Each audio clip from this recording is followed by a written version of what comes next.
മുത്തുമണികളെ എന്താ പാട്.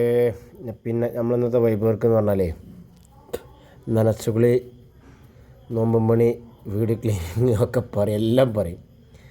അതുതന്നെയാണ് മുത്തുമണികളെ. നിങ്ങൾ കണ്ടില്ല തൽക്കാലം ഇങ്ങനെ ചാട്ടാക്കിന്. നമുക്കിവിടെ വ്യത്യസ്തമായിട്ടുള്ള സംഗതി എന്താ പറഞ്ഞാൽ, നമ്മോട് കസ്റ്റമർ പറഞ്ഞത് അടിച്ചു വാരണ്ട, തുടക്കണ്ട, ബാത്റൂം കഴുകണ്ട, ബാക്കിയുള്ള പണികളൊക്കെ തീർത്തന്നാൽ മതിയായിരുന്നു.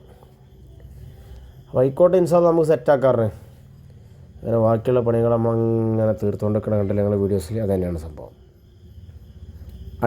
അടിയിലെ നിലയത്തെ വർക്കാട്ടോ അതൊക്കെ. മുകളിലെ നിലയല്ല, അടിയത്തെ നിലയത്തെ വർക്കാണ്. അടിയത്തെ നിലയിൽ എല്ലാ വർക്കും നമ്മൾ സെറ്റാക്കി എടുത്തു. ഒരു ഫർണിച്ചർ പോലും നമ്മൾ ബാലൻസ് ആക്കിയില്ല. ഫുള്ള് ഓൾക്ക് എങ്ങനെയാണോ വേണ്ടത് അതേപോലെ നമ്മൾ സെറ്റാക്കി കൊടുത്തതിന്.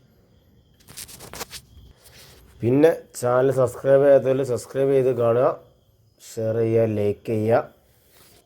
ഒരുപാട് വീഡിയോസുകൾ നമ്മൾ ഇനിയും വരാണ്ട്. വന്നതും യൂട്യൂബിലുണ്ട്, പോയി കണ്ടോളി മുത്തുമണികളെ, നഷ്ടം ഉണ്ടാവില്ല. നമ്മൾ ചെയ്യുന്ന എല്ലാ വർക്കിൻ്റെയും ഓരോ ഇനങ്ങളാണ് നമ്മൾ കൊടുത്തത്. ഫർണിച്ചർ തൂത്തുന്നതുണ്ട്, എത്ര ഫർണിച്ചറാണോ അത് മുഴുവൻ നമ്മൾ തൂത്തും. ഫാൻ എത്ര ഉണ്ട് അത്ര നമ്മൾ തോത്തും. ഈ കാണിച്ചില്ല ആ ഇനങ്ങൾ എല്ലാം നമ്മൾ ഉൾപ്പെടുത്തിയിട്ടുണ്ട്.